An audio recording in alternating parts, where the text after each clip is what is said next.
अस्सलाम वालेकुम नाज़रीन, मैं हूँ रज़ाक मुगल और आज का जो प्रोग्राम है वो ज़िला बिम्बर मीरपुर और कोटली में है। इलेक्शन की आमद आमद है, बल्कि अभी तो इलेक्शन हमारी नज़र में तो दूर है, लेकिन जो हमारे कायदीन हैं, जो हमारे इलेक्शन लड़ने वाले लोग हैं, उन्होंने कैंपेन शुरू कर दी है जनाब। सबसे ज़्यादा इस वक्त जो मुतहर्रिक है वो ज़िला बिम्बर जो है वो बहुत ज़्यादा आगे निकल चुका है जनाब।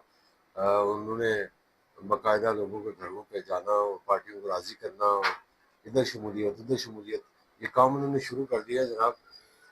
इस वक्त जो मैं बात कर रहा हूँ वो बरनाला की बात कर रहा हूँ। बरनाला के अंदर जलसे जुलूस और लोगों का कर्नल साहब के शामिल होना या दूसरे जितने भी कैंडिडेट हैं उनके साथ जो नाराज कारकुनान हैं वो शामिल होना शुरू हो गए। इसमें अ, कुछ चीज़ें जो है वो अभी तक सामने नहीं आई कि इलेक्शन कब हो रहे हैं, लेकिन जो सियासतदान है वो मुतहर्रिक है जनाब, अपने वोटर्स के पास जा रहे हैं और तकरीबन तमाम हलकों में इसी तरह कैंपेन जो है वो हल्की फुल्की शुरू हो गई है।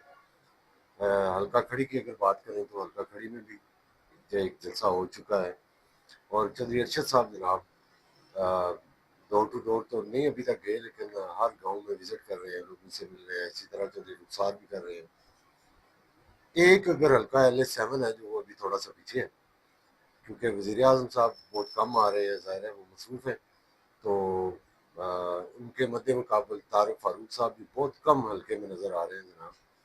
लेकिन समानी में अगर देखा जाए तो चौधरी अली शान साहब पूरी धूम धड़के से जनाब वो अपनी कैंपेन कर रहे हैं।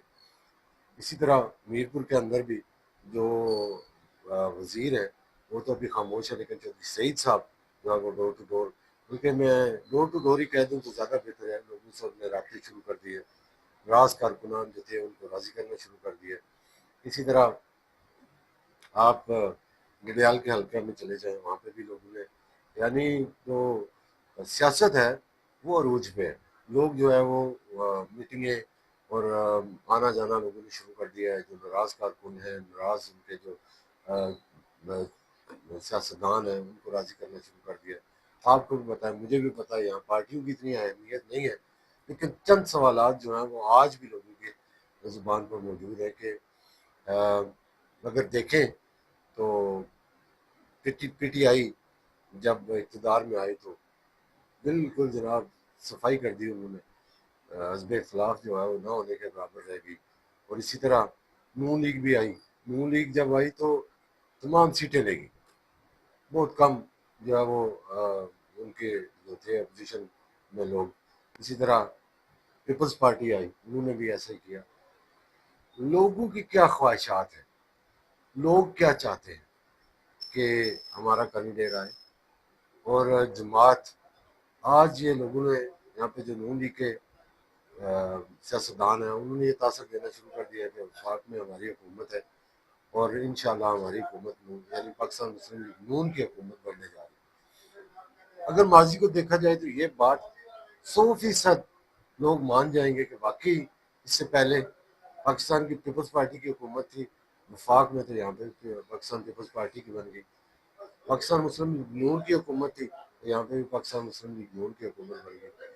लास्ट यहाँ पे पाकिस्तान तहरीक इंसाफ की हुकूमत थी वफाक में और यहाँ पे भी उनकी हुकूमत बन गई। आज जो हमारे लोग हैं वो ये तासर दे रहे हैं जनाब कि आइंदा आने वाली हुकूमत जो है वो हमारी है और हमारे साथ आए।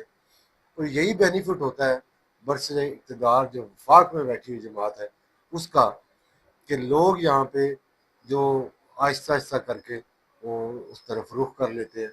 या तो हमारे लोगों का कोई नजरिया नहीं है, कोई सोच नहीं है। वैसे तो मैं समझता हूँ धड़ों की सियासत है यहाँ पे, लेकिन फिर भी इसके बावजूद फिर जमातों को इन्वॉल्व किया जाता है कि फलां जमात पर से इक़्तिदार आ रही। हतमी बात यही है कि आप जो भी इक़्तिदार में होगी जमात वफाक के अंदर, उसी की हुकूमत आज़ाद कश्मीर में बनेगी। हाँ, जैसे नवाज शरीफ यानी पाकिस्तान मुस्लिम लीग नून की हुकूमत गिरी और यहाँ पर नून लीग की हुकूमत चलती रही। PTI की आज तक चल रही है, जबकि वहाँ पे हुकूमत चेंज हो चुकी है। लेकिन लोगों के जो जहनों में नक्श कर चुकी है बात वो यही है कि जो इक़्तिदार में पार्टी यानी वफाक में जो इक़्तिदार पे मौजूद है वही यहाँ पे हुकूमत बनाएगी।